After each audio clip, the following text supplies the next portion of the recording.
على اشتري ده نص ولا مية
na kabinang lebu ni bula binaka na biokani ni sem mai na kabinang ni signi kuwa singa tambutin gome viti na ikalima ni singa ni bulo September klani sobi kemnio ni awarong mai na rona ya wasaoti na kila tikbutik chukuna vitala noa na nonda sana ongo o seru anda maro taksara ni bulongo na bule babakanda bulo bo weekend mai viti maro takin sa leso chuma na ngade abu na bulo kusita na nonda rongo tala noti kumai bir na wekanda na sar bakuturang o kandabu na ngonongo na bulay babakanda sa ngole sar chipgo kin sana bakuturang o seru ni takin ni rongo binakachukani na beu liba-liba ni bitalam na kabinang sini pua may Hawaii kibikim ni keda na biokani na wala nga ni siya mati kumikin na bikim do na siya mati kumay Amerika may Australia may New Zealand dombula binaka bikim do na siya mati kumay Malaysia may natoklaw Loma may Chavani pagkatal nga kinibikim do na siya mati kumay Manilandi kay Europe nitakino ni Natali taka na itakitaki ni kwa.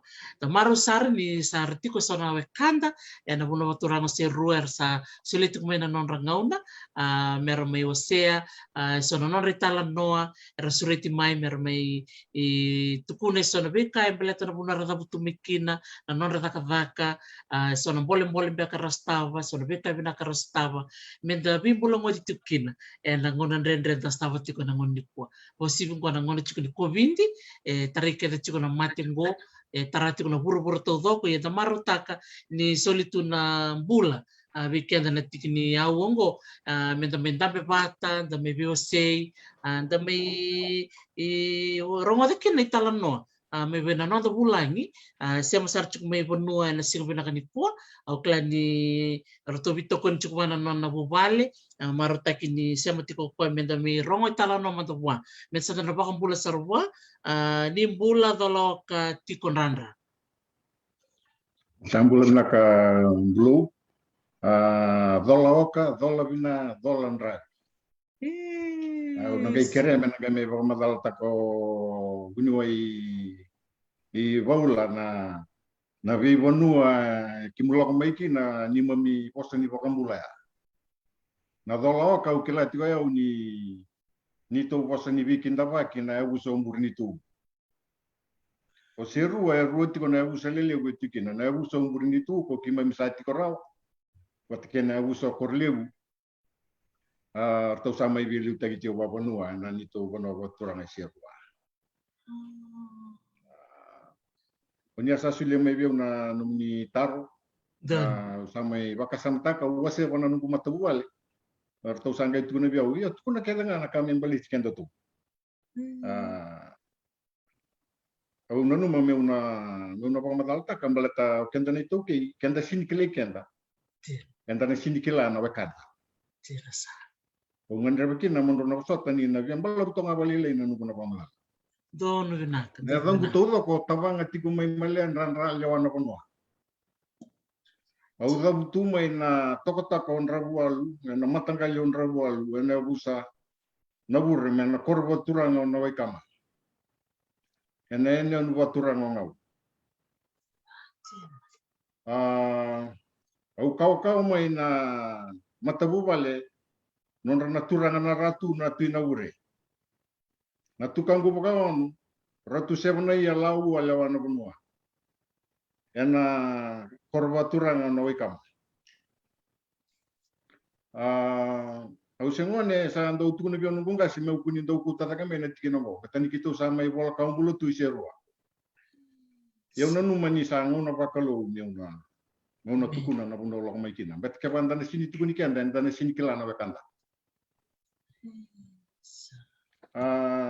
Na tala no ke de atukuni biau na nungungasi e atukuna biau in oral history se atukuna biau boka bosa sanga indo lauto tikuna longo na bingona na nungungan re mo buta ka bana kana ban jindike au samani nanu mo ban jindike ele ya do sare na Washington Museum mai Seattle o ko tamai kina na dona general la bola dona turang ni Amerika Ya ono sanga bulu nemba kina no nambula buli tu mai ngau.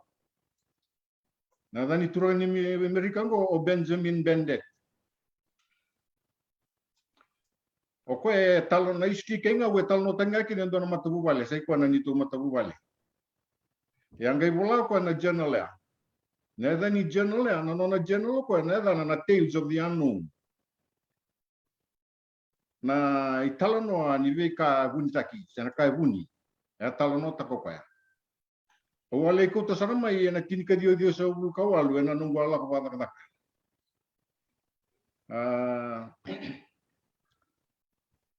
O ya umoni ni o dabutu mai na sana lo mai viti.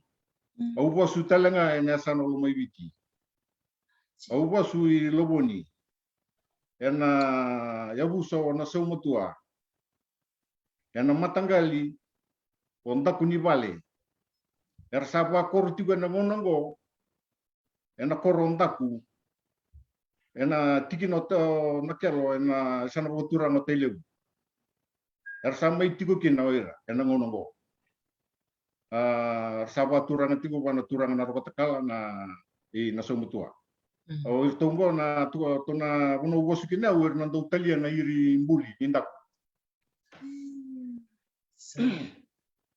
Au nanungo pandindike au sangale rei dani ena kini ka diwa ena kini ka vitu sanga bulu kawan e wal walakin na turango. Ena ngona ya ambulakin na turanga na buni walu ratu tano a bisawanga. Nanon raturanga itumbu-tumbu na turanga ratu seru ta kembau mai mau. Ya buni walu tiga na ngona. Na ngona sa tiku hukum na kinoko na kaukaua wagai walu nei mbau. Yang gai bimbiu ya kana nona mata ina vi bonua ya lumai viti. Endua vira le imbito ko ingau ena corona na bonoso. Ke para sini kelati ko na wekangu mai ngau ya andu na tu ingau. Ya senga ni turanga ni ngau ya turanga ni mbau angale imbiu ika. Ena nona tiku mai kia ko ya. Yang gai ndo vi boka sosa rata ki baliu. Rasangai le tangia ni nani tu matabu vale na bonua ngau. Mesale kambai bagai bolu ka.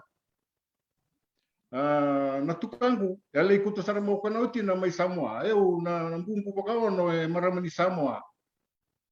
Na da o tui bonua. Ya kau sara mai Samoa la ko besar ko lube ni ndona mataki. Mai Samoa. Ya la ko mai maniru na lube na ndu aru bia daninga kena tukangu ya na da no ratu sebana ia lau a lewana bonua. Akene karua o mundu na bonua lewana bonua. Ya ngoa na mundu na bonua. Ya ngasi o kitu na kawa ngasi o kitu. Ya chiko tal nanti ngana. Asanga ile sinya ko ngoa na mundu na bonua mesana le valuti tui ngau na ngau na na turani mbau. Ya mbuli mai ngau na ya situ ngamai ngau na ngau na mbuli mai mbau. Situ ngamai ngau. Sini na kini nunggu mai talo nongo me wa antusia indua sena kota mai naka au kota ngamai. Ena buku nunggu bia warita kana odi yo yau. Na bonu au mai kina. Ndina ni ndo tu vitalo no ta ki seru tingo. Ento tu ngai ado mai seru. Ya. Au bia talo no tangan ko berta me meraro di kileu tanga na wekan. Berta na itoke ko sanga na wekan na bolom. Beta kera la ko mai ngau, era na la ko mai dona songo se da berla ko mai siru, merakila ni chigo non ravale siru. Ya na una ubia warita kina tikina.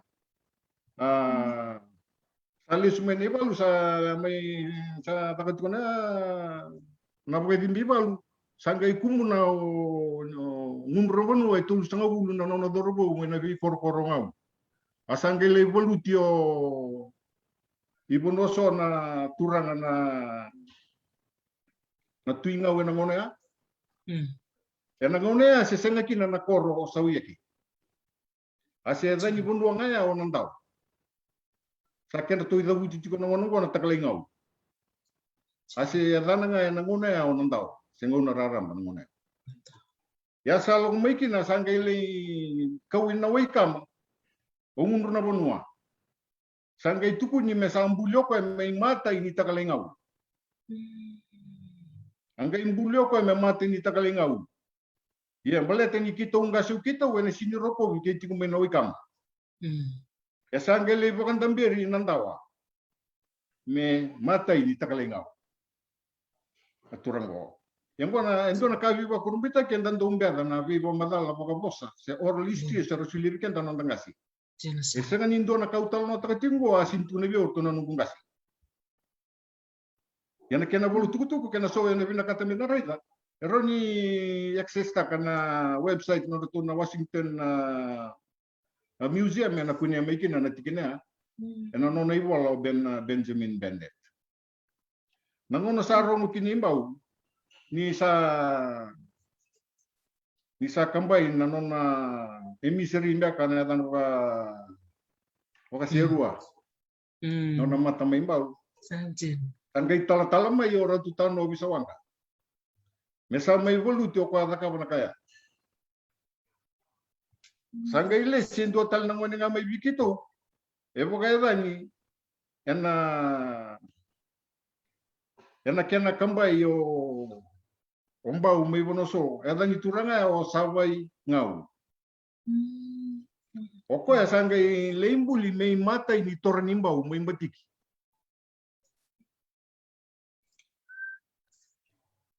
Sanjin sangai lako mai na wanga boka bitini ko lu mai mbau e bondo tu mai kina na ngoni turanga ga bo nimbau na ngona ya singai bagitini kono sitini ka lima kena tini kono o ratu seru da kombo avon de tikomo kwa na wanga ya malio ke muturi ki bota kenga usata ko so wikana no to wanga to gol luchika sar to ngai kere na turanga ni imba umesa kuni moko kwa sa kere mo to imba me kwa me bombulai ya na buna na ngonongo sawiye ke ni la ko imba we ndumu view se bokai sala na sinindo be reka sanga ya la mai na turanga buni balu ni na sanga telefondo ni na mai kambai ngau ya to kan tikina sangai ngono salenga kino ngundri ngundur na bunua na lubena ai karua ni takalengau na no toravi ni nandawa membali ni toravi ni nandawa ko e tangumaki nandawa o ko yang ke wa dimbi wa luiviti le buna bunua e keri meiki na mele wandi mbalu ya na buna e vio kani tikina na ngongo sanga nga urara bango I nabuso gurna turanga na karivalu I mbenga I asawa e rambai le usarkina na no ko dimbe le vibu ke masawa tali toka na machinery endo na no ngona no le sumai kinoko na no le palu ngeri do ko na ndela na mai nanda wa endo na kogela tai rara mani kogela tai sangai lupa to ko na no na itu ke de boka onua wai palu ka ke sangai tu no ko na kogela tai ya ko ya mesa nungu turanga me usana toura me nungu turanga nungu bambu sangai boka lalau ko na no itu boka takalinga sangai ngole na dona koro ni na kilar na kay somsomo ito ko tigivi sawiya kana me lakuki na me kaulo tukina e na nona tu mai ka me do me na ngono ngor to sa bolo itike orto na tagi gitu yang bale tani sa jingo mo ko ya na lutu pa Kristo esa vogala kala kata kina na mai na tora vi kina tora orto na tora mai so somsomo mai ngau orto na kau ningon ni gitu. Sanjin. Ni ada buting meni kuah. Sangga indo na bu ningon ni gitu ngai bakawati berto na bekai gitu arala ko menong ni sini balu. Sangga india wakina na dai gitu. Kita usah sini pakai ngata kana lewana ponu ambalatana na dani pakai tabenra. Kita usah sini pakai ngata. Kita usah andui pakai ngata kana naka dai rena tamai gitu. Wate gitu na tukang na dana ratu isa kenranra. Kita usah tokarit ko na monongo pagka kino berto na teding gumay to na tora Nasonda bikin do na ni nakila andua tal-tala leu sara andua gasniguli o aporosa tora wani tora bula tora berkeda na tadi gitu na tukang gue nangona ya bro erna kau baturang arabuli na tukang gue anggai buli anggai le turang ni lewai tokei liu situ na turang lewai tokei anggai mateno ni le simbua nangona ngoli kino ko imbua tumai imbua sali simai sirua ya nabuna ngoli mai kino ko sirua rongai mai vioti ni botandu na marama na na matanga le buni moli ortona ebu satonga tomai ko kito kau mai kino ngo kito ngai mai wala kambula na matanga le buni moli ena ebu sa turang ngombur nitu serua na ene no serua toke na erua na matangali o buni moli ke na matangali o na rukusara pertau sa tiko na ngono go mai buna niu au sandiang mai serua go na toto blo sa woti mai na nunggu san mai ngau enda umbi siko biau belata mo kila o di o yau ibi na nolong mai kina ko kila na ka au sa bala kala ta kau sanan dia mai serua na ya na serua ya da mo tonga yang gai visau belata na pronunciation na randina ni bono serua helua arto la ko mai ni to tonti ni de un boti mai wai bini ba urto bere mai dona yan go se la mai kina na ila ko go vi ko mai kina mai le la tu mai ko dona turanga ni bolu ni tonga go na bibia late 1700s to early 1800s na turango na vi ko mai o ko ngai le ti ko mai na wamangi oni na kilani oni ati na museum en dona koro sa maru itu na ngono sa via heritage site ko mai tabuni fort la kuja anon tu asala ko mai tu ya tu mai rala ko mai dona keni wase la ko tabiuni so ngol mai rewa tu na siur tu ya tu na busatong endua na kito ya busabata Onya angga interview te ko anga na vida na mata sauti au sa mai rarau sar ni sa mai leng katali ni uti ngai vina singa na da no ino ke rat kalu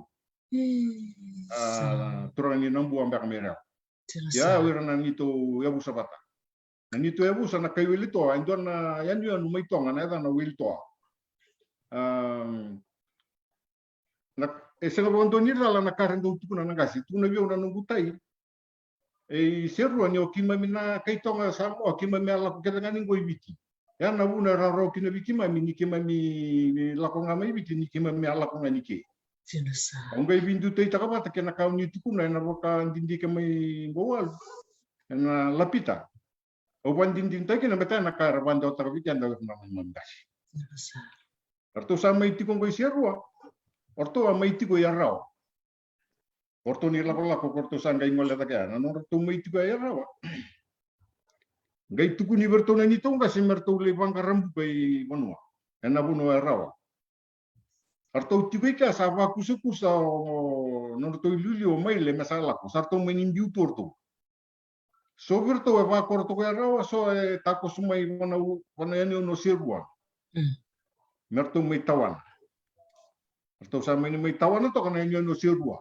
kartu imata ini kartu waku bumbu kaja to kaja kartu salah ko talanga ni na matanggal yo naruksar nangongo enda rei ni sandu tu ngabondo ne no sirua o sirua sanganindo ne nyan ya na ro tu ne nyan o kita una sana ira ke na bunwar sa tu ko na non rei tu ko na turana buni balu na bolut kitu yandu na jalan na mata sa mo sana go to tikina na kai kito na ruksara o kito we ni raki na kana wandindi na orto na nungune yar to mbulu juga na ndala na mai seru na bolu tira ra raki era tukina orto na ni tongasi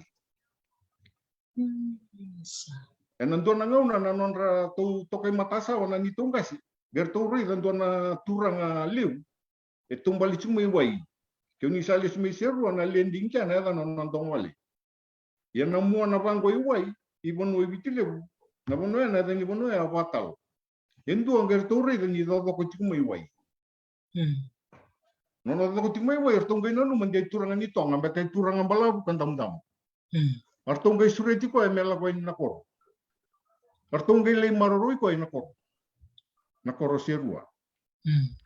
Artong gai kai ko na dona na kai di ko tong artong gai tukuna ba ya kama. Bo se ni ba tong artong gai bo mo ko ka korliu. Artong gai le kilai muri. Nyoko na rawo na luven na turang na buni walu.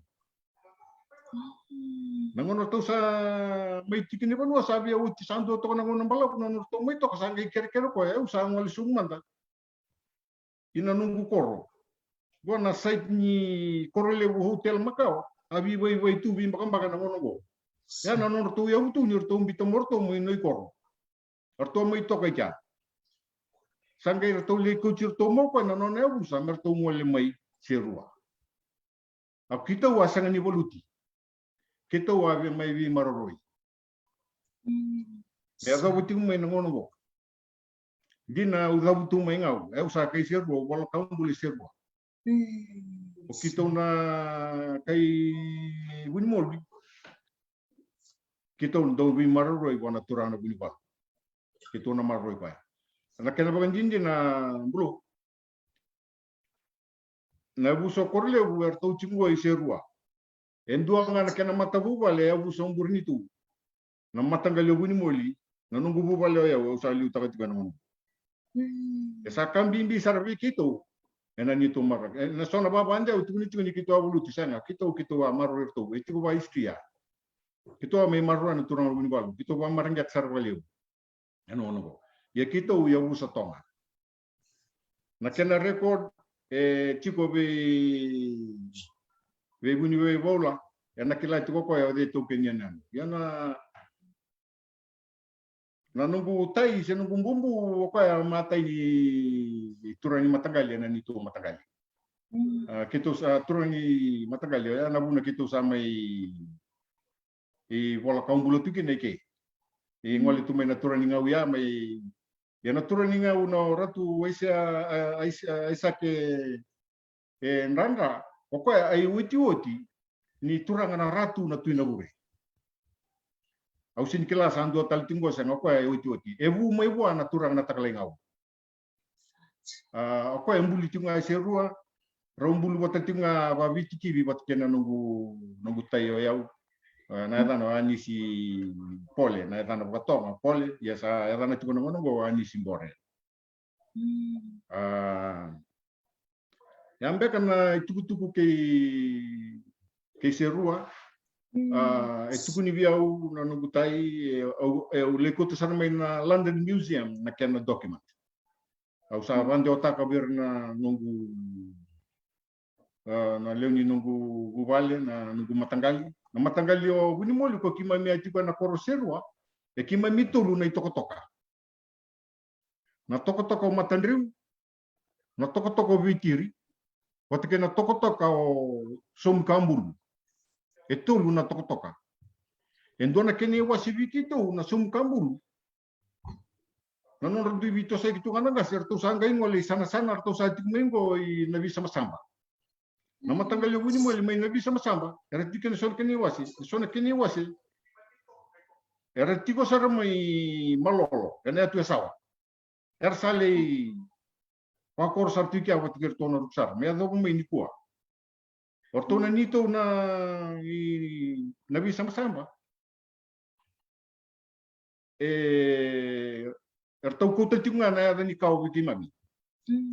Tul na bubale chiko bikito. Na bubale na nranra bikito. Na bubale na narawa. Kena bubale na ratunia rawa. Vida na luwi kita ukora tauti ko may nabi sama-sama may nanronga ra leoni kimini wiki. Endua so kana kalau na luwi kita o epsilon mero tunya ra na lok sindibiti yang gitu ngo may London may England. Ay ra keda na mo ni buni moli rasa tingu may ko ngoy nabi sama-sama may nanronga. Rasa buli ra sale todo ali bolai ti ko na rukui i turang na kuali umay na ronga. Au sa wasa sanga tingo nerto sa may kere merto sa lis umay au wasa nga tingo na kena vika wai bola merto listal mai vikito. Bet sali lever to nangyale ko le maro itika au sa wasa nga tingo ya na nito matanggal. Yo kondak na baka madala keiseru ambet na sindran yo na baka madala na bukundo to mai korleu. Dan. Karena gai no to na tabali na bungong bukar to na gai mai interview tagi se sotal mbek korkla. Endo na kai wala makina na sano serwa na baka madala raram. Ni bono serwa ya libam. Quando un renreki na research tagi serwa na vitoring bonua sana archives. Beta ya likere bondu na document itu na sotal mbek ni naroni kunya mai balai. Ya na research ka ba wi inon da bonua sambung renda saranga karena rani pon jinjin na takaw na boni turangan na marama na bangarana tikina inon kan research na non ratiko na university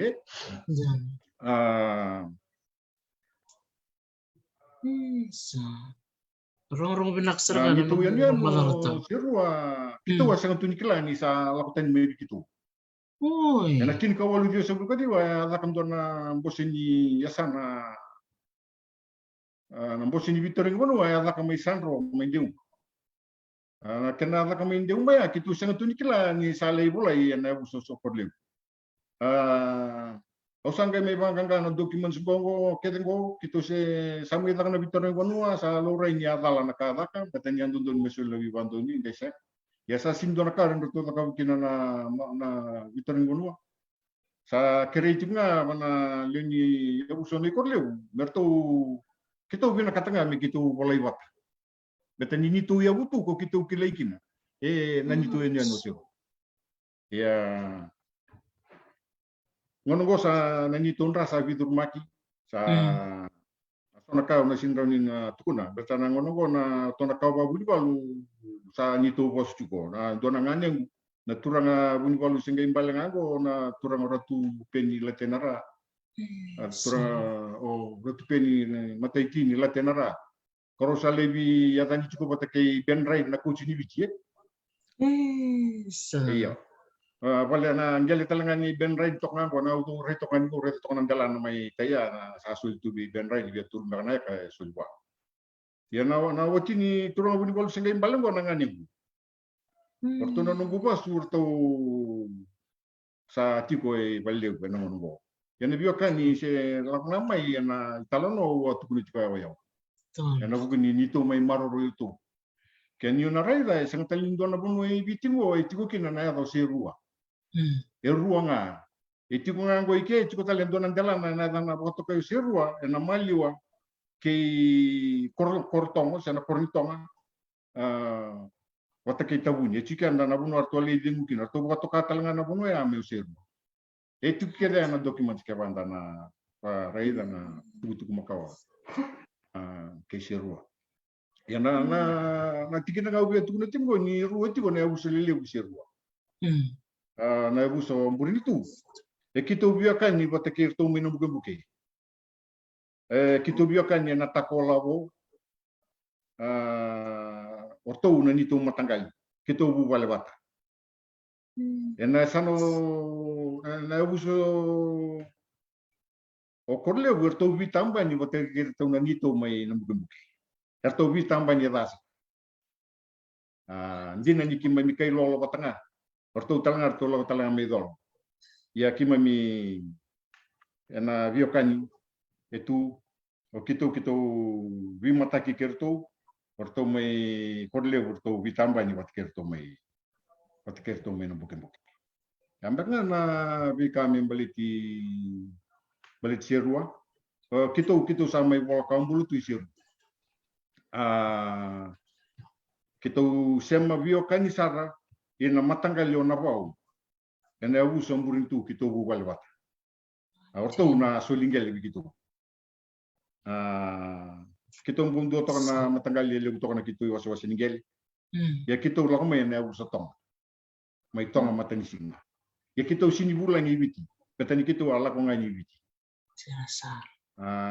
Yang benga belum na tikina lek sar ro ni pamatal kina au ni takani na bebuke au wasan ni ndo tukuna na tikina bo mbek tanya sang tu na documentary evidence nangono sa tikina bi au sandu ndo mo tukuna blata kambimbi menda kili kenda rawliu blata ni non kili kenda kila na non da sema ni biokani na matangali wuni moli na bukundra na lima ni marama na ni to matangali wuni moli tiko ke na vi korkoro ni asana o sirua era tu ke kina na rabo wuni moli mele ya do sarai nanronga le ya do sarai watutu mai ka era tu ke na to na ni to ne wa kito ya do sarai malolo mai sa enduanga na matangali lelai ya kwaya ko bina katkina mo bokarita kameran rakila urna wakan bursi kilatigo merakila ni tigo na wakan beto kenda ne to ke me wa bimbi ta kamena no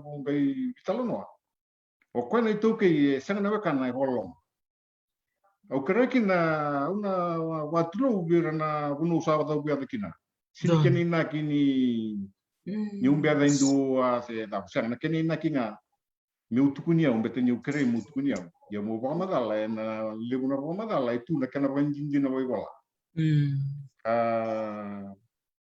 no go weekend na itu ke na nungre da kambimbi menda sabi lo mani sakuninda bi wasi meta pa na buna na mon mulume ando bangata ki na bulan ni weekend ni ku kini ninda toso ya na buna ambula kini weekend ni ambula na tulu na ambula tu sieti goni na bono botura no sirua ela ko mai na tulu na ngoni sala ni biokan ko watu ni kina na poka bulan ro satu na ting mai bio na turanga marama betini na ni to poka bulan na ebu somburitu na dolo ka na dolo ndabi na dolo bina na no to na na kai kito mai korleu orto na gero ni mai bamba ta bekin wa na korto na bekam ni posota eusa suri tirto matanga mai na nunguleo ni nungu siama bakandra to la bani gori na tabaliengu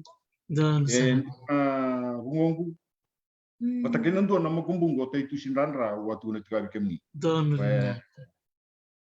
conservationist to marine conservationist to wa ko sandro mbite tiga na do na iya sangole wala bisuret sa maro ko ya konda nga bakada na tiki na ka kare kwata tanguti ko na bi bonwa wa turanga lo mti wale wi wana turanga na takalingau Filipe komai lewana bunga nimbula naka wa mbula taltunga ina no korni bos wana wana turanga ro takala na tabalengo rotsemi nimbula naka turanga ro takala wa mbula talanga virtu chukana bunga Disember ni unan Jawa ni na buno bulkina kena bekau to takakina i werleu wana biongan na turang na winwal berto na nungguwas to tikina au kera me kunitor pambingi na bekau tukuna au tukuna nga na nunggu sama ketong do bina kata na mokilio moroni kilana mo anu yakan sen kin balikina me damai bindusi batang go sono tuku bo tukuna timu tuku kilai go soni tuku raboi bola taka wira rabolo bolo ya wandi taka nga na pa madala nga ya lok mai bangus weekend ko wa bini bina kina bikim ronda kuileng guna turang na marama nungaka ya na pata-patango ya na kenan dolari na pata-pata ni vitalo no amenda vivo sei seranga ba biokan kana tikino go sintu ni kena me na vindusi sana vi bakada ni sen endo tu kuna nga sa kwa ya na rawa ni ndakila na non disa mani biokani aku nutu na tikino go endo na bungongu na lugan na turanga buni bal engele watina talen duanga na tor duanga na mokumbu go na buno ubina kante tikina me dando kila na buno endal ko bikina kena non disa ma bete sono mo ran eli itu wa bingani ni ngara sang tuni bikilai dia nasaranga kambi bikina na non da bukan de otak na non da biokani belato koi kila na kana turang ganga turang endola no no matani bali nona katumba merala ko bikina na non biokani e wollo mo koi sin kila na kan Ia na rauni ona le kila na kamu pio kile. Rauli. Ambak nga na samay may malabu kari kami ni mundo. Totoo ka makawochi. Sama talaw, sama talaw. May sima torto na kenabo. Ia Dono. o abuli ana nunggu na turanga na nunggu tumu-tumu. Oka ya sotia. Ena karu ni boluleu. Ya resin litar sotia me pa katinggo. Ya la ko abu me na turanga kalai sambal ya mai tarungi ro ko sabi am bole melambai. Sengge bagi cini kadi mana se bagi cini kawal na nunggu ngasi. Asa ambole ko melako ni bol. Ya na buna. Au ko stingani kinu ko pakam bau kemni. Wala tani ususu tunga mai suwa. Ele bunga nango na una positif ele bunga nango na bunga nungu bule ran mu cuma de ungon na kelo. Mereka mata unga wale bu na korni na korni basu na kelo. Ena gerto no lobu ni gerto sa ti kumindak. Kana buna gos kani ko. To no lubengo sa to mate no sa to sirwa. E usa na betani wasus na nungu ngas ya sotia. Ya satin na ivoleu mai Solomon ke mele. Ya na buna na karu chikini ya ngo tiku mai mele. Tiku mo ko mai mele na 1953 ya usu kino ya.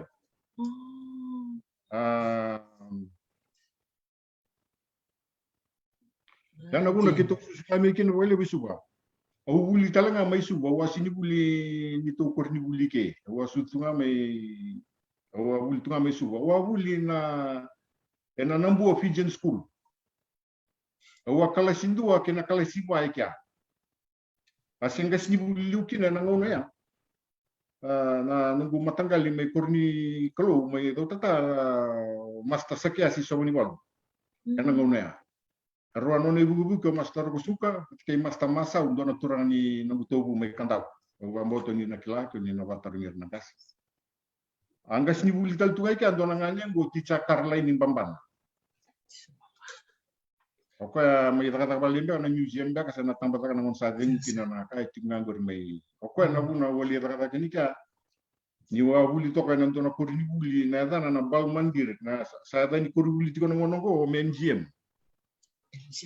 Aira na tuili una bal mandir primary school asanga ile visau men MGM sa MGM high school na ngono men na Grandam Road may nambua isuwa o mungkin nanungula ko inambua men na kalisindu kina kalisiba kitu aka kalisiba tongona kinai na kambung go ina karatu kalau o iske sabua o turang may barata o ratu kitione biskula Ortona koroi buku ele buki mamina Venezuela ya kima mia huli nambua kani bola katonga vai na kema iya ale utalanga mai tu ya na puro nambua ni gitu ya atau tu utana Fijian Affairs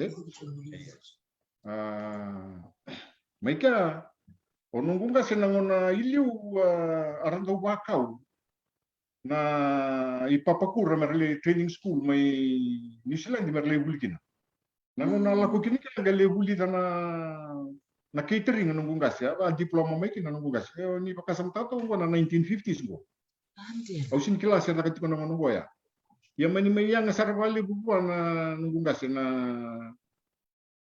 na ibo la torto ka mai rada kino wali buku ya ko ya mate ni chef na university ni dia ni Pasifika nangona Ngono antologi na ono sa buka bitumba kase kita.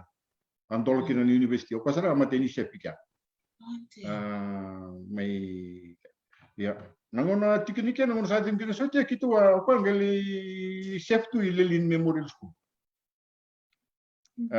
Ngoli kya ko na timpe di ono sa buka 5. O sa ngoli talanga ki na mena kala sipa wa ngoli tubui ina Nosuri district school.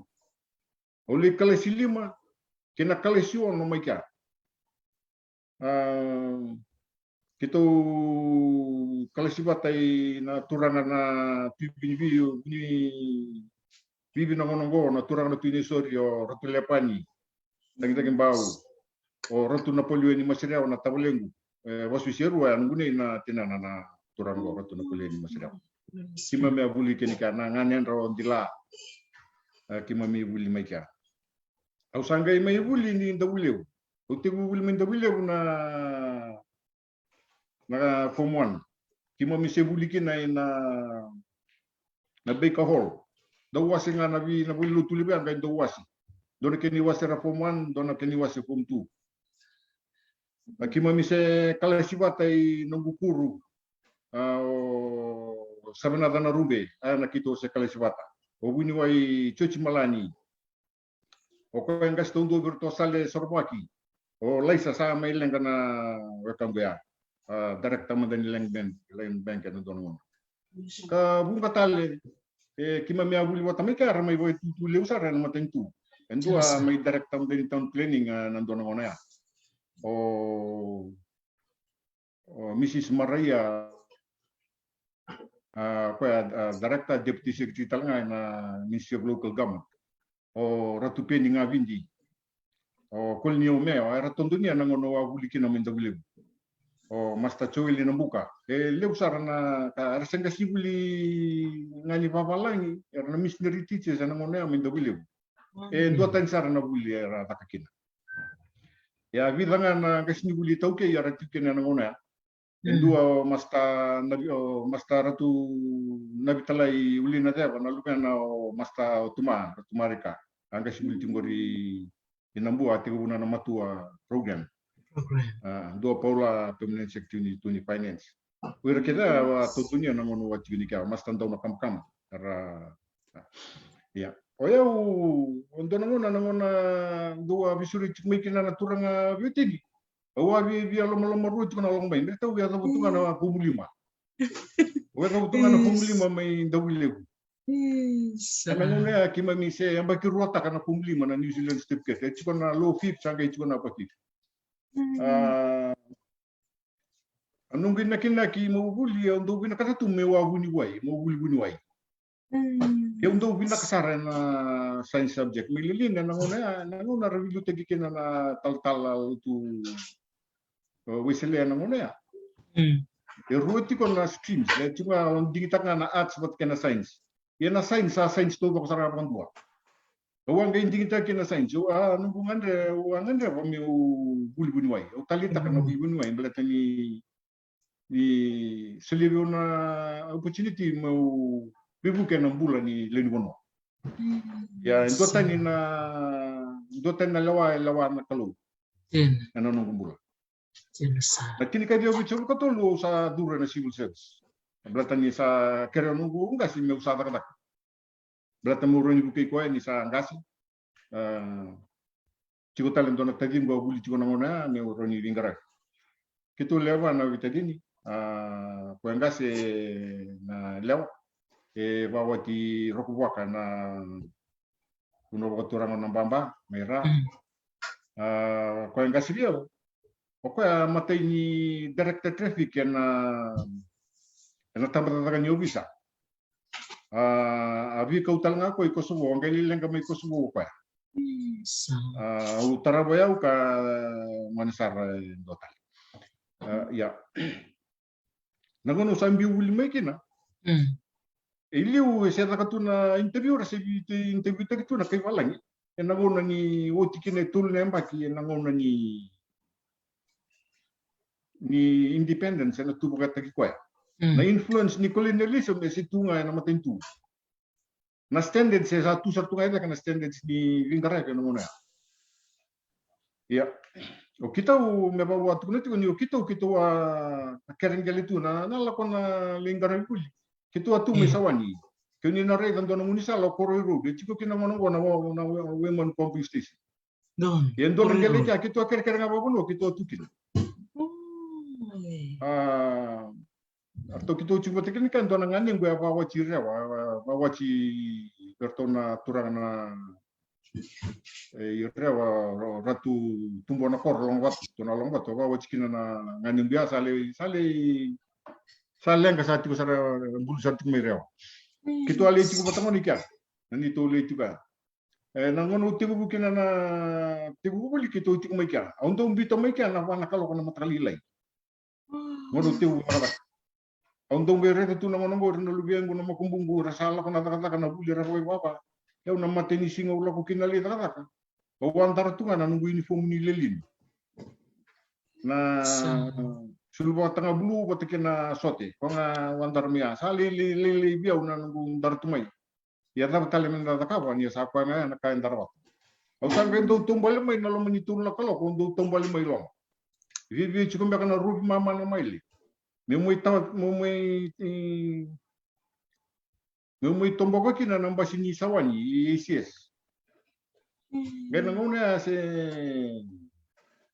muni sala gering ngono go sa tasil ese tin kabangan sen na bonto me sawani suba kana ngona na mate ni ngono li raka raka dikina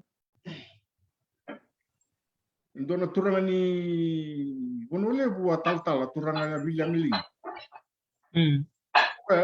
assistant director tu ni social welfare na mate ni nunggu teman na udah kena mate tu na social welfare department yang bosu ci kon dona turani welis na turani welis bo na matalele nga mesalos tu na menangon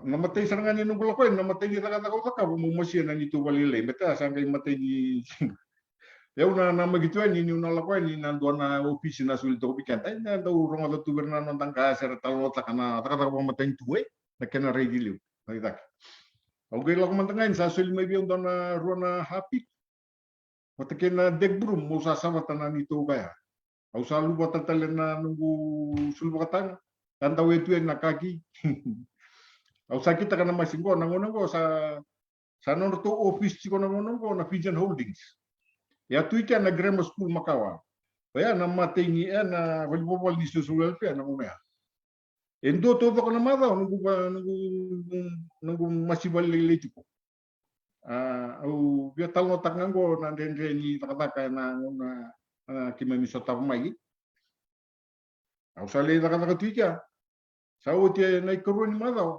sa kadivio nanga sini palengo atu no ko bio ko sa pasina kaya sa pasina kaya ya list telemata lipan karama indono numui baba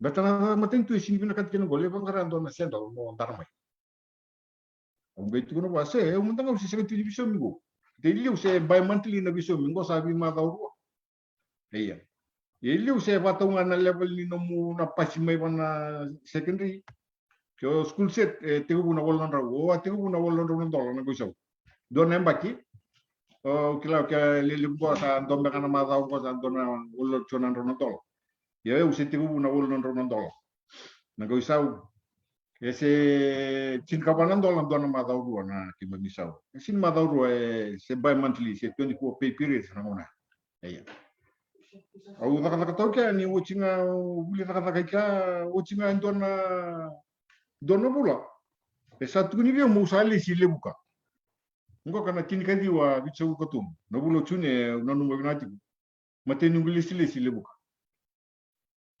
au la ko lebuka kero li tiku patika bata le nungu mbosu tiku ka dona turang ni ngaloa watina na dona tabalingu na lubian no kele lewer ko talbangan do no muchi ko no surit ko o kele na tin ka dio bicho kaba ya wa ke biti ko ya wa ko chitina ni walimbula mele posude na lebu ka hospital ena monea yambo mai kapten talani bito kele la sa timbe mai singa tongo dolo bina pasu iya au tiku mai ka wemba ki pa mai ka tin ka dio bicho ko tol me da na tin ka dio bicho ka bitu iliu noi dato também tu na non da vitoringi para ser os exams do tu na H1 H2 na S na U wato na stream sa ba ka au sama ni sasang tu mai ka wirakataka au rota no vitoringi au sama ni mbiu mai suba iliu senda point ke bango mo se clear club sa class 2 o ti ang ga vitoringi taka na experience monongo nanguna on tambe damo kilana boso viti boso balang itu na kana class in FIT me 30 words per minute na numu taipa me teseng nindo na taipis me na taipa na nungu tuika ki tunga rebelo mai viti wili kino kadaru na Eastern Division na taka dobi madauru ondo tombale wa bukiti oblau eseng na lori o tunga moronyo home visit vera na na destitute na tori labuti basa puputi alon sbe ono. Meron do home visit na tori na nonra situation di kaya. Iya. Na vana mbaki ni nugutumba le wabu kina no babalau. Auron le mo de batul ongai le sumai ni ongai le sumengo sa tundi na tal kana waka una kava visomi. Mer visomi kina na mulum na mona. Kero menilai sote kia batana nubuli ni pale. Abuli juga na university na mona abuli gasibuli. Kero menisota mara menirutuma. Ngole moko na bubale na fatiaki mena korona koro inafa na kel ni wanga me merutuma.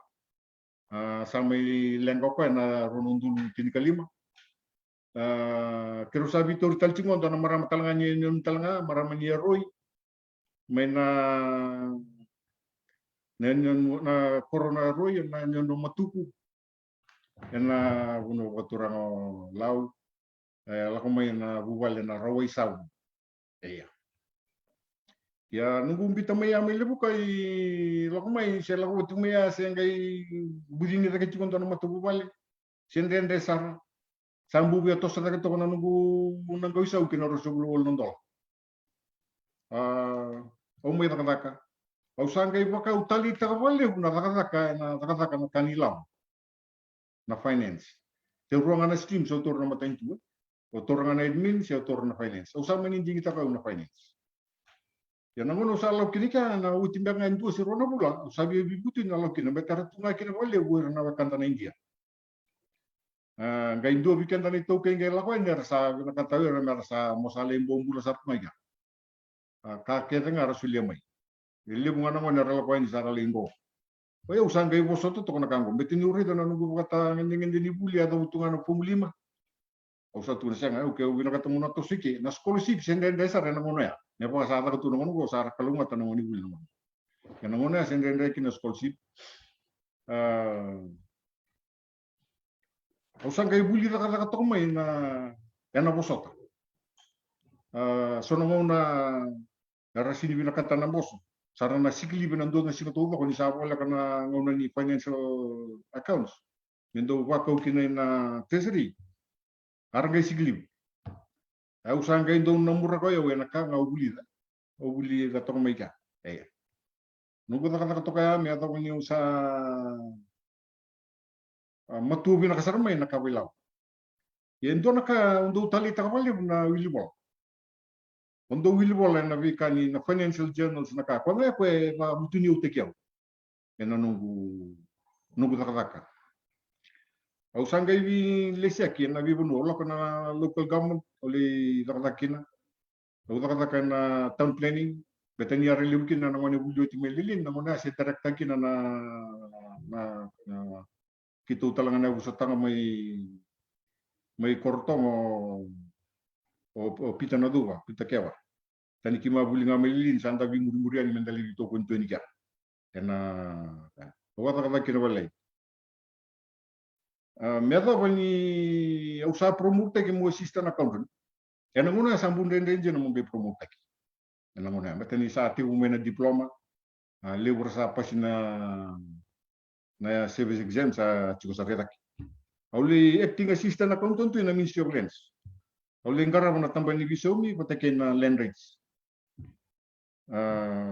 Uti ko may ka sa tuni bio me ni sanandola na ada kana kuni tin ka di wol ka bitu na wobir ni wol ka bitu.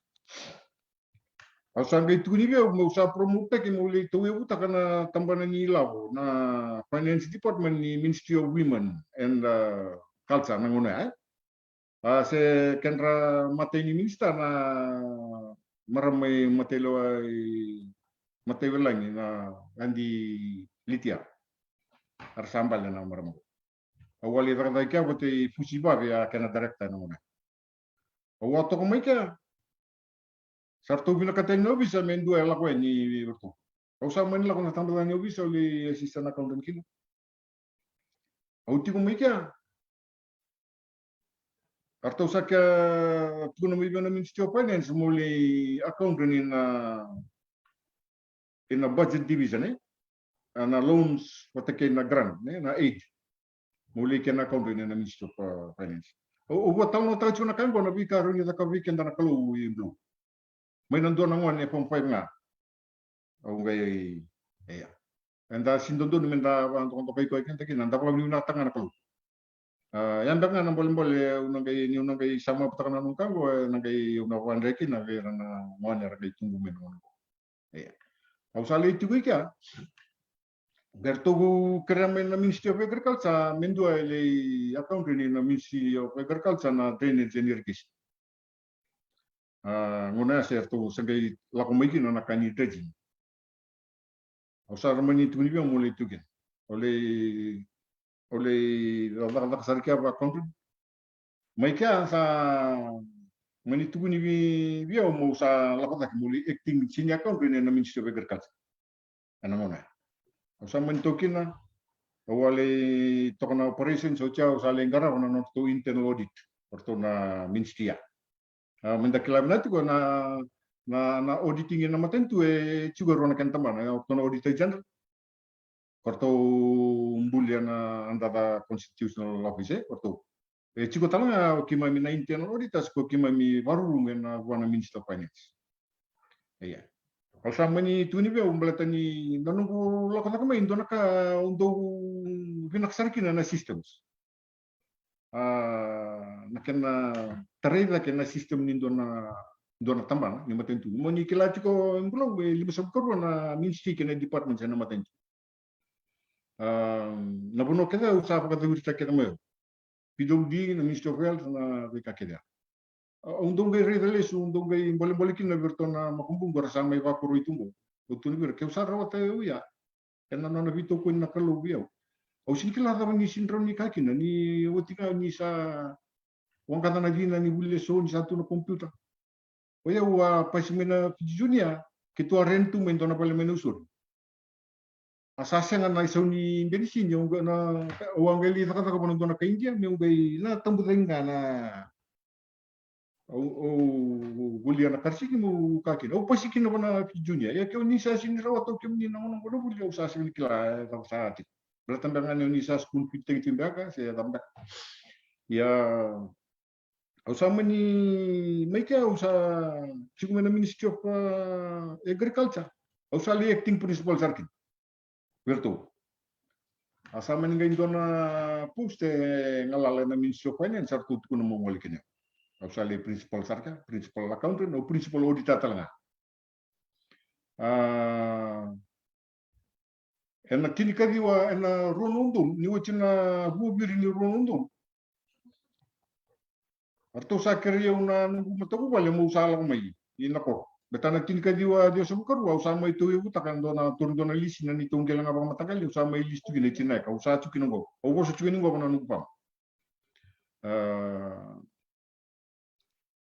Au tuwe na fam menando na muna ani uti tambak na indu sirwa na mata wana nungu sa resign mai. Usa resign mai na matentu mo sa alak mai. Umay titi sarang. Musa may titi. Sa kele maten nungu wale o naturang na permanent secretary na nguna ni finance o sisa ko tumbalaw sa alang kana wakam. Aya. Amay kireo ko mo listal mo sa libang kan agriculture scheme. Usin matalo ni na rongo na agriculture scheme sa. Agriculture scheme ko na kena paganta kina pabitalia tagna level ni matintu na Ministry of Arsabi lo ikina level service sambali golis yo ya wa paganganga na kisya ya na kisile butong dua meta kina na kena bibanganga ya na isti ni matintu biti mete kumay na ngona imbudi kina na matintu na 1874 wala kata nandonan ro kata na milyon ya sila buli kana kana ro nundul kan do au wanganga kina na kisya na kisya na nunggola li tiwika endonu kebo ko matal sa kusan kisban ko don bina tos chiko tau asawo chito ka tau na orto bi banga na auditor general sa ofisika orto sangai qualified ta kana non orto investigation non orto audit orto qualified ta kana keni bale ni sindona kai loku anjir keba unqualified na number report in your audit ken bambale very minimal risk namone qualified ken bambale ele una lenga Yo tong gai unqualified takarto na report kembali sindo na lang. Iya. Ni sawot ya na intern audit ya do bango na kinlalako na auditing. Ena sinraw ni kito na audit nga pa tapandu na do na ministry. Balete ni do nga na document kima minalengara. Yarto na liwor to na sul na first preference bertu. Kaya na nagunor tunggal lang kinyato. Sawot kito sangay lakwen. Namatay nga ni singa urelaki na kaya na maru ito na document si bro. Natin na experience ni naltananak. Au sakila na lang gali usatu iki. Au sa listel may bisi lo tuna na kango men datu sa suliwe wetul sa ulka wal nangwani. Au nanti kita kan ngungwani. Elao tangani. Mikito sa ambuturak. Ya ni wakasamta sabi yung donem bagi no to audit ka na audita general office. Au sintung-tungo mo ndusir tu san. Au tu ni tingo na kai eroni taka wendu sa sandenge na no taka. Na totol ni no na rani kinda ko ya na le. Ero nga na bulan-bulan. Nanunggu investigate na kisya. Na kisya na wala tuku-tuku kebit. Yan na viva vi talia lebu tondo nila. Na fraud case lebu tondo na isti kebit. Obangan kana kisya. Rambala kini volvives na nunggu tokan ya Kasi hindi lang kina batani ka. Ya nga so na isuso ataka na kumbala ni matin. Iliw situ na Public Accounts Committee situ taltungan naman boy na ipalmendi. Iyo. Kaya wandoli accounting advice abierto na Public Accounts Committee. Nabukuni kila sa takamay na lamuni bida na mbaki. Iya. Rosul ka dito to na mbaki nung katakan na matintu. Kung daw ba kasala tagira na member ni Parliament, di ko na member ni Public Accounts Committee na may laweso era Rauda na mbula mo ilaw. Nakaitali kinibyo na nakatan mo nung sa lagutin na kung galire na. Ni auditing sa wala nga ni concentrate na finance. O ko yung karapatudo ko nakakili. Administration, na project management, value for money audit, nakakila kima yung garaw. Natigin. So doon na numatiba ni kima yung dolak nga, lalo rin nga nakawilaw. Siya nga nakawilaw, yung kayo daw bisa mat. Yan nabi, so nabi kanya nakata kung garap may. Yan na muna. Ya. Kasama may uti na kaya, saan kayo yala takabiyaw na turang ko, o sa sila na may kuti wiki. Nyo salah ko may sa set na kang guriyaw na kay nanguna sa tawasiki na devolution of power. Sa ambiutan ni may PSC, nanguna ni turang tau kongkarsi. Sa ambiu may na kukowe avir na pun insekti. Yan nanguna tu ni kinokowe sa tuwa na kuko may promote kiyaw ko kina direct internal audit. Yan na kay tuno ko biyaw. Waso research nga nanguna audit kina sa bisu kita na lewaya sa lista li PSC. Au sa sini qualify ayaw. Balata niya ayaw sini baka degree. Saya buat diploma mantanga. Oh, pum lima tunga may ka. Ya lako sa raraw sa roksila to ni tau sa sinra ni ono buki kemdi. To kita lihat ni ko talanga wa ko tunga may ni titi, ko chulu sa ni titi. Au sa li titi ta. Au sa may bito may kinamatentu. Au bito may ni karon ni November na ronong dol karo. Au sa sanga ni wa tinung kata kain bulu. Di na ni may titi tungo. Au sa kata tunga. Sayang bagi tini kajian ko nanunggu tiba itu mana private sector. Awang ngatakan ngamai nanunggu kila may nama tentu na bagi rosa kajian. Sapa sa kawalu nambaki nanunggu nakaka tungo. Tini kajian nambaki nanunggu nakaka na itumba. Medo may ni kuwa. Nunggu nakaka tungo na private sector. Satu luna kampanye udah kata kami kini itu kampanye mereka. Orang buat nak kila cukup matang gal naribos of Fiji. Cukup menjumpa. Pertama tu buat sisi cuma lagi. Dan kampanye mereka. Oh, Calibrica. Pertama. Oh, Calibrica maramani mereka. Pertama siang gorto mereka. What. Oh, tu orang minum bukeliu. Nambukeliu don. Iya. Atau aku mau minum wis nor tolong mer, tu aku minum bukupe. Aku minum wis. Iya, te mai kan ko sartong kai chiku saji ko chimu ko dona turangan ni usasi wo mai na tewa. O kasi tau keni koro. Ya ba wachen vikito wi wanda mai nga usinat. Iya. Aro tinga ko pisibi ka. Orang gue mai kere ni lusi tu mai ngona ti ngora di botu na kai wala ni na kai Amerika la ko kete meka na managing director. Gai mata ini managing director ngoni tau ke yo kasi. Yo wotina kitu ada kata ko tu na Ministry of Finance. Gai la ko mo ko ngai reto ko na lusi. Ebi mama ni milioni na lusi tu ni company wo. Na company wo sabi ro sa bulamba kene kana ditu. Sangkai bang karena ko yang dua memang bukai ko na kana la bici kana company. Iya. Yo ba bin na kabo ani mbo no numyo. Angkai keriyo ko mo gelo mo tu dei. No timo ya ba masters mai ANU mo ba ngai ko ya.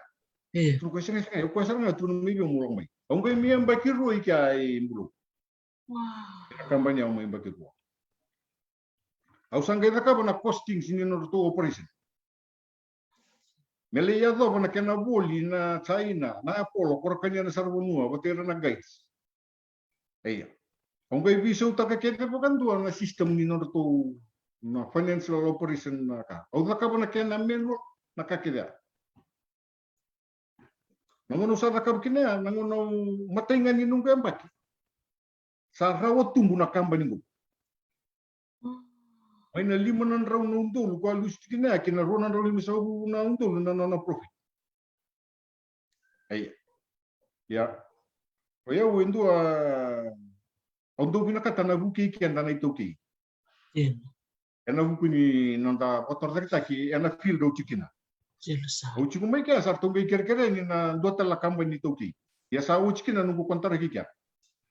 Sabi sikia o rona biti ni ko musa chiku ngai kya tulisan. Kaya na nunggu mbula untuk pinakata muwasya na kila kachu yo. Karoli kotor taki takal do na kamba ni u santo na kan dumaro. Au sanggai la ko do na kamba ni kita ubi kaninga mai tronikor o sekaya rangata. Ando tu mensilan jana turango. Ako ay may torito na team nilo may biti. Ano na company na infrastructure. Rio board infrastructure. Ako civil engineer mensilan. Iya. Angay kere ako muli ta ka na system. Ya ando ka biba kurbuita giya imblo. Namaten tu ako operate na cash accounting. Root na system ni accounting system. Chiko na cash accounting batendo na accrual accounting. Na accrual accounting ko rabanga takantu na business. Na cash accounting e banga takantu na matento. Menga indu ako ay tumay ka menga may binakatenyo kango menga ilok miki rongo indu saranga na system din na ni cash accounting ako 90% of accrual. Lata na cash accounting ako sinya account na liabilities, na debtors, na creditors eseng. Beto ko la kongan na endo tan na kenra principal ora. Iya. Au gua bini ka chikin na kalu. Ena kilaka na lumatua na buku e sule biao. Endo na tamata lele ngawang. Mero ni uli na kabutu na tikene. Mana form 5. Ako vale setel listal na form 5 na rambo 11 ni kau sale rawat toto. Iya. Iya. Au ya na form 5. Ngo e ubi amboli chikin na ngoni serua. Batayra na nontana ngoni tuki. Nando. O sangele stalika. O sangele streamline ta kay imbulo na norto system. Wow. The operating on $4 million. O chuki ka ngai la ko award tagi berto au taka ngai kere o mo boso ngai to ko is a civil engineer. Ngai kere ko bi mo taka na costing ni na project. Kita ngai wanta working na kaningan project na kaningan footpath. Kuni na lisbay biti o ni na lako tagi footpath na footpath ro ko di chuki kaningan road me ada bondo itamabo. Ya bi ro point indo na million na project. Kita wala ka na ngono chiki nika na project. Iya. To bakawa le la kana budget asena tu na budget o le wala ka na budget. Na budget kan dan na no manila ka na budget. Yang ko nabuli kita ko huli ta may na Ministry of Finance. Ngutu na matentu. Iya. Ya na budget sengola nga yung bulian doon na itubutu na budget doon na itubutu ba ni nung bang tagila. Chiko talaga na monitoring system. Karula ko bata. Meron kini nindo na ubos expenditure siya mo totolongan ng tumbok. Tumbok. Kung sistem may ugalibang at takagurto. Kaya di nakasama kin na kambay. Yang may kaluda na COVID ko, orto sama ni din kin orto we orto do kontara kin na takamunsal we na matentu, tondo bid kin na matentu. Ya, ultimo uliam baki ruang baki sama begitu lika. Kena nunggu cimai kan nggak inggiran ini na turang na tuisu ba. Tuisu ba bu. Gai kerja ko biau. Oni kelabna tu na company na Fijian Holding na Dandono Mai Holdings company limited. Company ni buno subabu. Kono na tu na subabu house ko tigi na atu di general non office. Iya. Ya. Oka sabi biar rusak bimbangan baki na nona hidi cuma na kampanye. Ase tundunya na ngoni rambu ka sulikini berto na kulceng paka. Berto tarakin na kaya. Gertore ni sa sang rondo ni pinakan la komeni sendi bertu. Nono tu susu mengo ser tu susu chukno tu. Sangi kereo ko ya. Yo quando vina batana urana chartered accountancy firm maybe ti. Erndo dakar na no audit. Erndo audit sangi baka me rida sara na lenga da witi ko redesta. Dere desta be ka betam rangi to na board ba senior to re. Angai kereo ko mo ko ka mulu. Anjir. Awalnya kau kaya uli nak pernah kaya tu su kere mu tak tak kaya tu lobu. Aye. Nanu beli tak pernah tu lobu lah yang beri dan beli lobu le bukan tu kaya. Nak kena sini bawa muri bin nak kena sistem. Tentu nak kambing bi weekend dan inda tambe nama tengah ni ru lah mau pandang berna musis. Betana kena bang tengah ni lah we lakukan ni mana kaya sarara nanu punya. Kau beli bi tiga. Bulu tu nanu bukan pernah kisah. Auli audit tak kena kan ibitu na baki. Ang bay kunya kina nalangalib. Nakisya sa ating bertuno bisa. Ang bay bisu tak kita bantu rekomend tak bisu kita bantu na menpau ya. Yang ko sa ating bertuno bisa di bangkai. Jadi aro 0.2 million ya lima na. Iya. Nakisilip kana kay basi ng mga menendo mo. Yung sintu na kena bala yung tese confidential.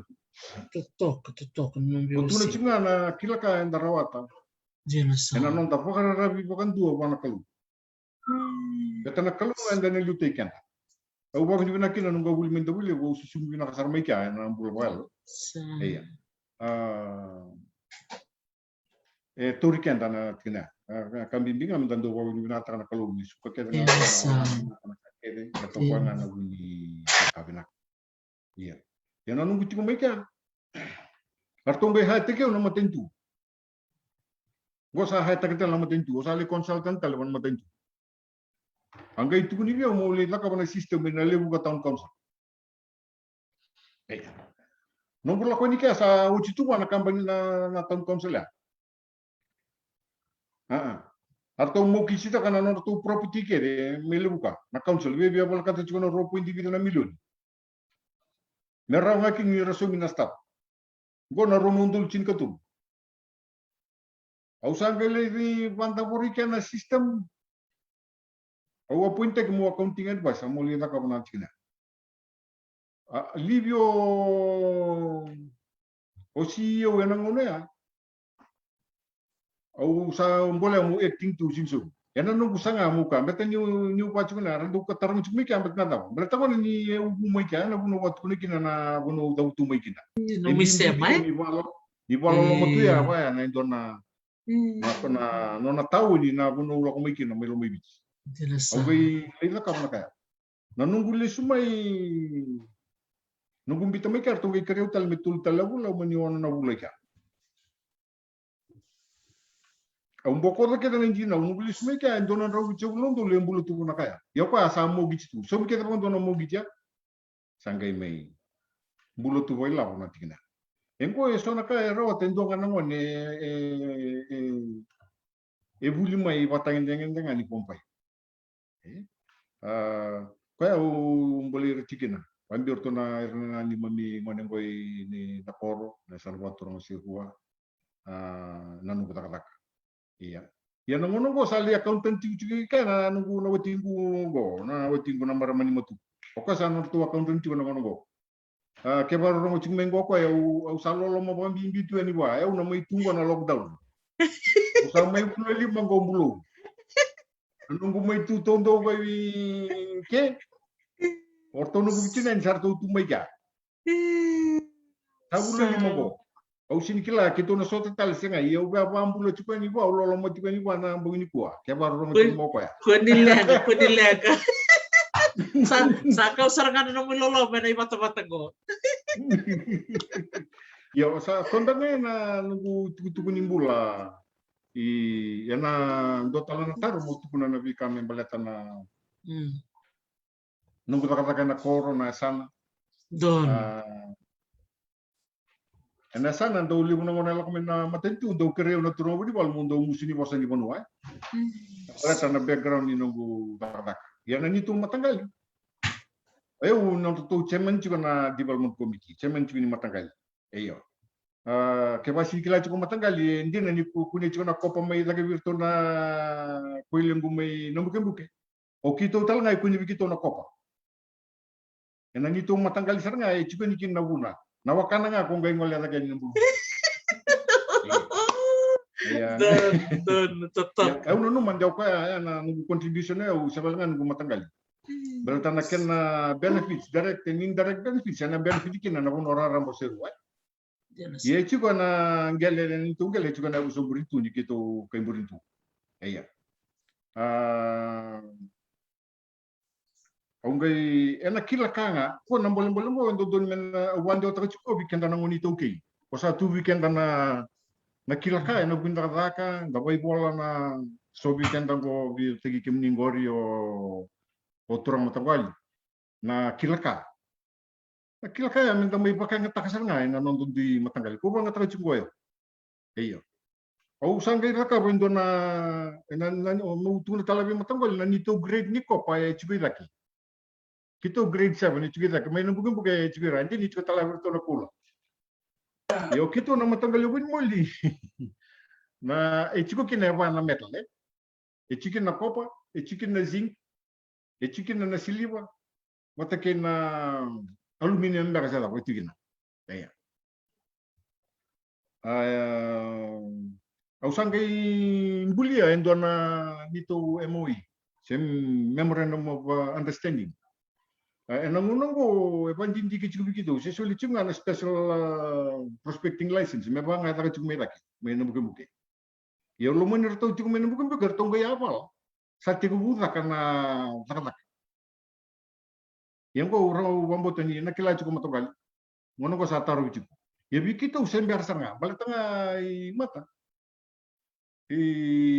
bro na nunggu taka ba odita eu sin doutor anything for granted nindo na kai tukuni mai eu do research taka onge research taka na mining activity ko ya cut and paste nga mai Australia ngai ko mai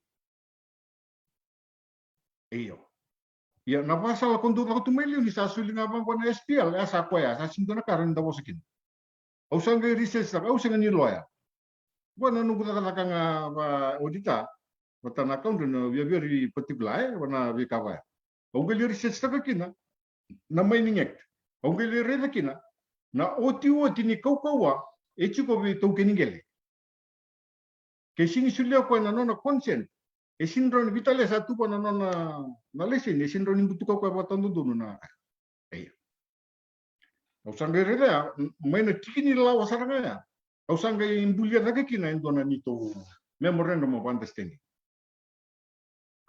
enalo saba sa ulamba kina bandindi ke ta tu me bikito ena ni tungel saba sa ul kalima na ba ko se buli tu men da buli ba o sento me ta ka saba sa ulamba kina ni to ba Onge research ta kay na Ministry of Mineral Resources Department. May nabasa ng ulo na yung bakya. Nakakatukin na pa na bibang kagay. E bitu nga na raw Diyos sa ulan to, la sa sumi na tukinigil. Bitu nga na raw Diyos sa ulan to. Nabibol lo matagiliw. E tu na matayin tu, kaya raw tu na kaya. Sinto na kaya na kabagin. Ausang kay ba nga taka nga na close ya, ko chiko ya. Ena kuko wo tipo na tokeningel me negotiate Bala tekenda kila tiko kenda na ito kei, o kenda non tanga na sefus. Yana buto ningel sali non na tala matentu.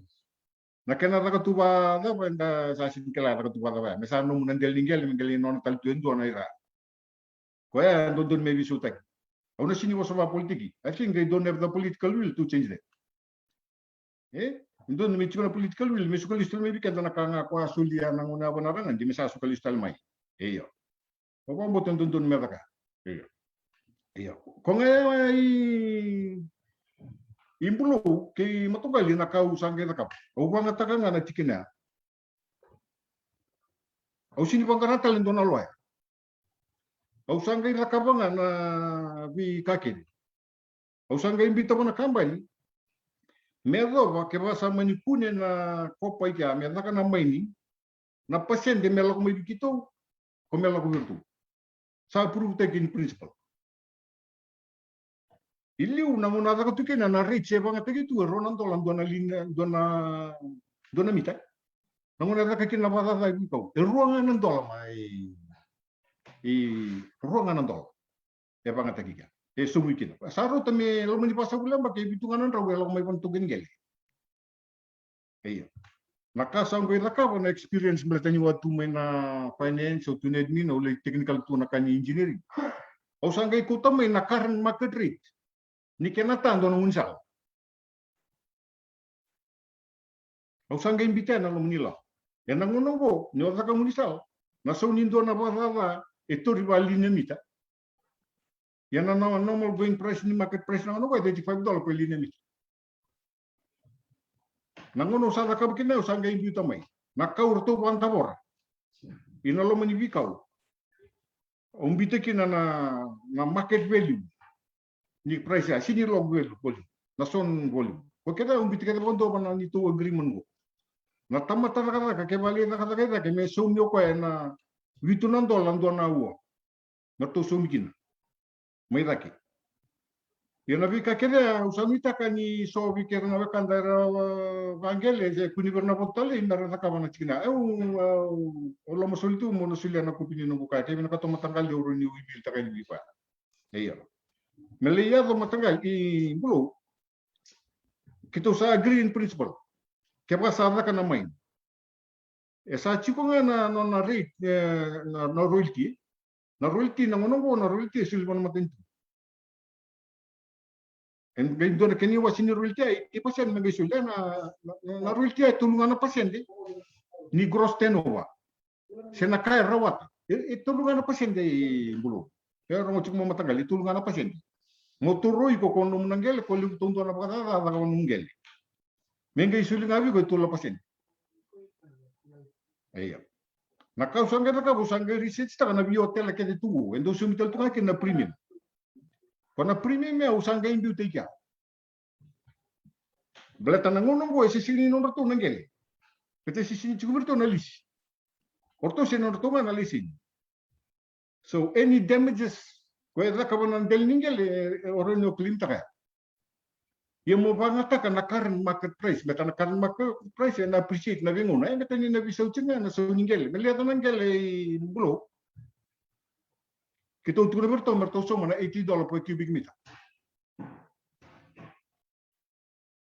E nandoon na po lenga kita kaki na may na wirangan ng raw kita nakawkin na kita turukin na bula na bagisaw ti ono sang kalimanondon. E nandoon na po lengar to kwan din jikikin. May na reach kombyukin. Ayan. Na sharing of profits. Umbita pa na winding di pa na kaya may 50%, 50. May na gross tenova. May na kaya rawata ko. Sini profit mo, sini profit. May na kaya rawata. Pero sa bando niyo to ni principal. Kuna company ni Canada. Na Thunderstruck. Na Thunderstruck Company Limited. Okoy ko talaga na interest may sambeto ka company ko. Nabuno biya may tulis may kinago. Nabika nga wabuli ramay. Wabuli ramay na buno ka. O may buke kina nanunggu manua. Nabuno nanunggu matanggal. Balta na buke ka kabunggo na matanggal. Enali tete. Bato niya tukunting may mundo na kao na kaban na sa masibo. Nangunong ko bulo O ki mam kera na usang burin tu ko chi mam na kaya na reach o banda borongo. Era na benefit kera gino ra. Ina non ra benefit ra na benefit kina na sano siru. Eyo. E sono no kenda ndando ka mtundara ka so do tu no ka ngore ka no tunga sena. E pati ko ni ana no ka focus no ndara ka mtundara ka na li benefit raramba. Eyo. Melila ko na catering. Na catering mai la ke ni tu na kontrak.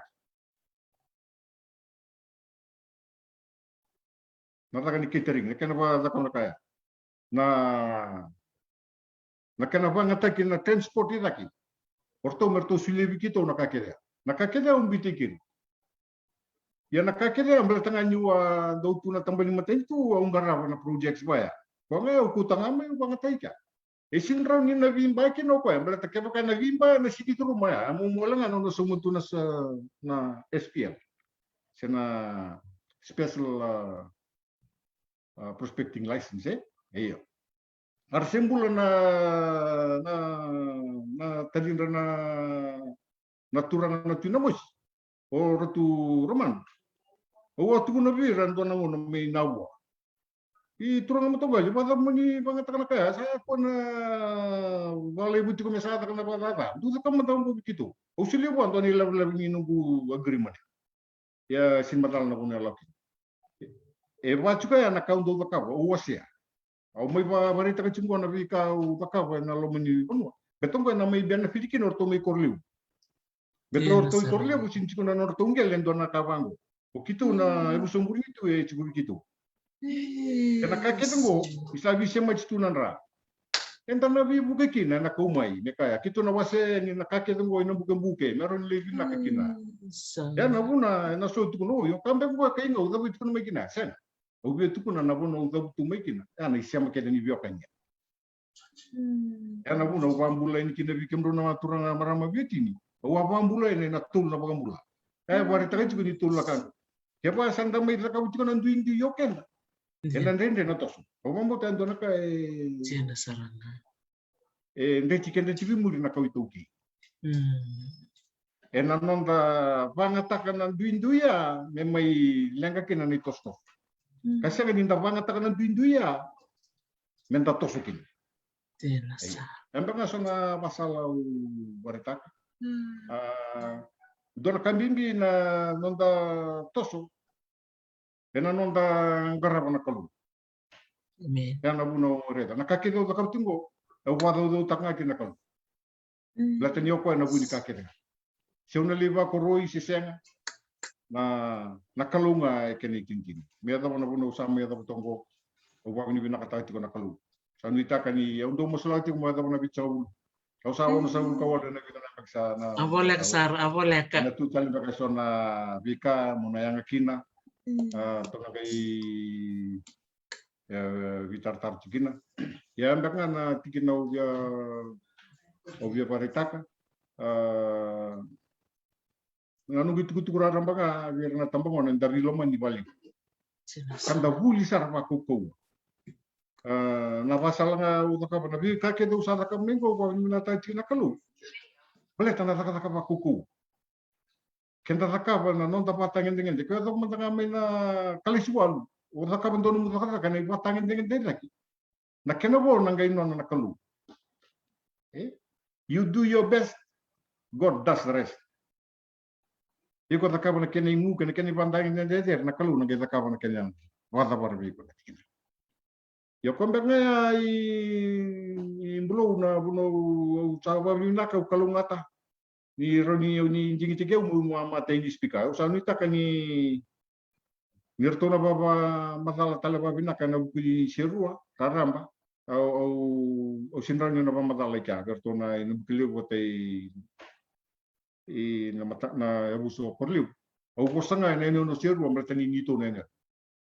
Yang ana buno na poskina nanugubika ni buli na bika rawata o posukanga wana kalu na langi-langi na dedere na no tinga o wabin bin nakabali utala o mosula kati ko metomani tinga na wata-watango robin karabiti ke nambulo na tinga ko wabin bin nakana bitoko ni takabiti mayo matabali usa masula kati ko na kalu na bingo na me pakalu matati ko na takati ko na bubali na bukuni Taka-taka yang aliu ni buka tortiko. Hindi ni tumay bonota ni sini muli dari kiman. Sapa nakin ko liu weekend. Wambotan sa may dapat tombagi kana nugo babo ke ban total na taro ni nakatamo ni taro yokin. O kere mo ni bosota ni sari may balaw na nugo itu at saan kasimbe kasanta balaw na to pa itu. Iya. Sa rong rong binaka na no may makamadalabi ke mamuni kuwa ke mami matalaw na lew ni kao may wasya sartungan ng dela ni ang binaka wasya sartungan ng dela ni bikao o hada kaba na no mu tumbuta ke mai dina ni stabaran rendre na no mu tigabu buli mai na no mulai banggar taka tarir serang apa kali na bakarong na no mole taka na bol gaitu kun telbikem ni na type mole garap siya nga na no misulu montar dar po may dawilew bitaray bakali bikeman kena no mubi bang gitu bikeman bilo man bakali au tokol serangan na beka kinbo ratu tau ya kila nirto warong cuma na bitina ni na kami nangan kuwa cuk talbak ngai so era uningan reba me oni bakam bulak kini beira si cuk baka so uningan reba moni babi di binaka beira go sakya na ngau na tau Binabaliw. Iya to kini matay nga uya ba ambula tala na nubili ni bale. Iya. Au sa tuntu ware sama watonga. Andi sa bula 5 gondor wa watonga. Meta nakakita nga lewa na kalu. Iya. Ke barong tu tal juga may na wakang ko brenge. Au kere me sandol lamboda. Meron sa kimamila ko ni na meritay mailede. Tara chikmuya na uti kimani. Iya. Kena barong tu wabambo to kotal bang ando barong tu may na tingnan ko no to na turang prime minister. Au sa kere tu kan ngondo na wakana. Itu kan kaya kila na tu ko itu kan ko sirwa. Au sa kere na to tolngan indol limbo ko tali war kana sa bula pasente sari ya otalia. Iya. O po pin nakatala teman-teman anak kalu. Na viva kalu ngata ke suli weekenda. Meron inda bangata kana nonta talendi. Meron yang akina na nonta panua na nonta kota mata. O po pin nakatau manta pana kalu. Ken karua u pambulati ko na yan wa tu mai kina. Berna ngoni turangan takalengau. Ni sambula benaka. Kalau ngata ti ko na kono nantao. Kena bilutaki. Ukila na rong tal tiba ngamay na bekanggu na turangan na cemen ni mbosinya sa nol mai wiki. Nimbula benaka. Me salah bata tigi kemni na nona bi bakalu ngata gina kalau na kana bakalu ngata itu kana itu betul wa dosa mantan bertu na bukunta na nota tu sa nol mai wiki. Iya. Opo bini nakatala panan dona pananganim bayang gas tundu kita we sembula tiko sabi cegu kabango. Cikongo mai kalsa. Iya. Opo bini nakabiko ya tinai pita bula benaka. Kelain do warong tiko mai babu bali. Ele butalangan anu wi semai noi kamai ngawara warong tiko mai ngono dom bula benaka. Iya. Do kalau ngata tiko da taka wakukuwa. Merau kina ninda na tau da na vika vina kira na mantaka mai muri. Wa mbula tal tunga na buno wa watikina. Vi nangasi ombunwani na nungune ye mara meningamea. Wa mbula tal tunga wa kerto na tabuleng mai lebuka. Iya. Ya ina koronga virto na nungu wasu. Virto na bungo ngui baleu. Vi jikolo vi ratu emori, ratu lala, ratu mara, kira na semani biakani. Waka kene vi nungbiada turara le vi serua, tal ngase. Au sa wamni bina wale ni ukilani dona warong tikmengo. Au sa kere bi bosoki ke baso na nungu itautu ni bosa imbimbi, mbalena, au kere mo na boso tikina. Ena tikina go. Ena nungu sanga ngame ubara vi warara mataki. Ena ya buni non da viwakani, mbimbi non da viwakani, non da vikawitaki. Menda kilati ko na non da isema, kena mo menda tuge kumikina. Iya. Kwamba ngaya, opo bini bina kwale biro na nguna batana nunguta rasa milek.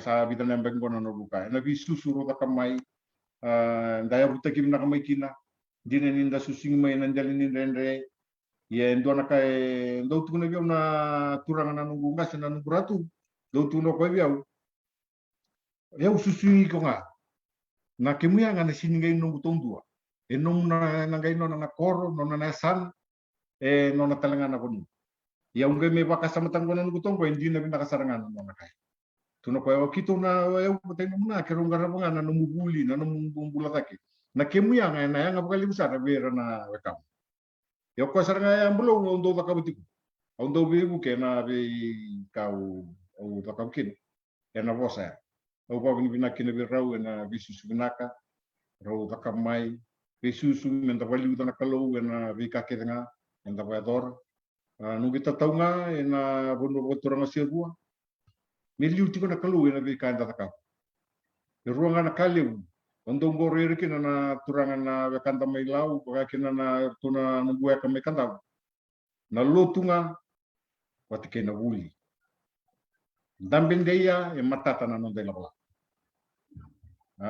konda nga usame babili bina katali kina bikem ni bro bina kabali nunggu ka na bata bina kambo bata yanga au bambau tani na so weekend kana duindu ya na bikau ba utukuna ya na bunu da butu mai kina ye eu dingoma na non randu pa madala na bika era kilau membeli tira eu bosanga na pa madala ni orlisti wata ke na evidence ole kunya mai pa eu bandi takachina au do kina mo mai tukuna na bata sa kombe ngau sa lo mo kali bi kimrau na turanga betini pakakini bertona ngone enda do bikele tunga na bola mata enda sama vire na mata na botu sa tarai kina na biokani kima mi banu ni tuni na dola na boda na dona ni ngona ni lesmai kare mani kuni ngale da bana giri kima mai na rani ndale sota ndabi maro taki kondanga na bidona bosa ni babini binaka o bia bare takani kina lolom basati akende sabi na bali besar nunggu weka na nomu langguan iba kana konakwa kemi mata lau na ronga na nomu litala no lele besar era kera tal cuma molis tal mai ya kemi na barong cuma o nunggu weka go analyst tal mai kaku nilenga sa cerita nga ko na nona email bikim ni na ngandre mo ni vitartar bikoy ningay vitartar nga na nunggu Facebook page sa na nunggu email na talanowithdrt@gmail.com talanowithdrt@gmail.com ni email may biyaw ano guys simati kim ni ki biturangan nunggu yak ukla ni lep sar bikim ni na sa mo chumi ko ni ronga ni wagrita ke binaka wasya ko bikin ni ko sang wala nga ni nanomi ko nga wasya talanga ko na matanggali na busa sali rambay libong ko salitara na sana sang wala nga ni non san ya tanga ko na limisang bulkaro na ministry ni nonda matentuy bitsa babi di binaka bakaliw nung buweka na nung bosota tu na nung suleto na nung yalon di na may na formula 5 may na nung muli nga may nang buwa Fijian school mola kia dabutu na bonua o saya dabutu ni ko kimba ko binaka ni na sibita chungo na lendo na raw bakata na mona libo rasya mo tumingo na bese burubura eni ni mami maru takatu na bitalano na kabino ni ko talita ka na poso ni dabuta na kana poso baka seru siya poso baka dabu sang baka dikila you do the best God does the rest Toto na kaya belum sa rongo binaka ji mo ni takabanan kena binaka tauntuan ni kau ronyo takap belata na kalunga na gay wara iya yo kere na numu takaba na binaka taudo ko ni bika no musibi na no knowledge no experience chile kere no binaka iya en sini batula to ken numu takaka ena gele wara na kalu ando nunggu bali tu yo na biko na ke siapa yang dengan ni buli labo takaba na kila kai tigo biko takaba na kene ngu kene binaka tundua binaka betana kalau na gele wata na kena